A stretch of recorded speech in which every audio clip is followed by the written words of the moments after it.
Thank you for asking this question. Disproportionate discipline towards children of color, students of color, is become a real systematic phenomenon in Seattle's public schools, to the extent that the US Department of Education cited Seattle's public schools for inordinately disproportionate discipline. And I've been supporting the Seattle Education Association. This is the union that represents all the educators of the K-12 system who have been really raising their voices for racial equity within schools. And for that, one of the demands that they won through their strike in their new contract is equity teams in many of the schools so that we really deal with the disproportionate racial treatment of one student versus another.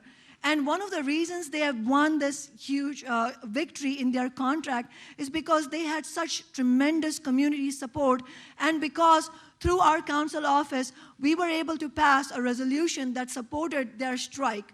And they have also been spearheading programs like the Middle College program, which for some reason, for some inexplicable reason, the Seattle School Board wants to shut down.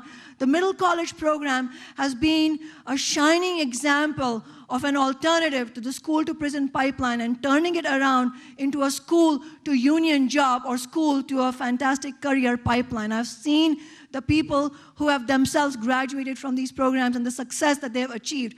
And while the city does not have direct jurisdiction over the schools, we need to make sure that we elect officials who are not afraid to show political leadership just because it is the right thing to do, not because there is jurisdiction. And that means that every city council member and the mayor's office should be on the forefront, making sure that Seattle's public schools end the racial biases within the schools, to make sure that young people who go from kindergarten to high school have a real belief in themselves. And the last thing I'll say, the best way to put pressure on the state to reverse this defunding of schools is to elect independent working class candidates in Seattle so that we show a shining example of what real grassroots politics looks like.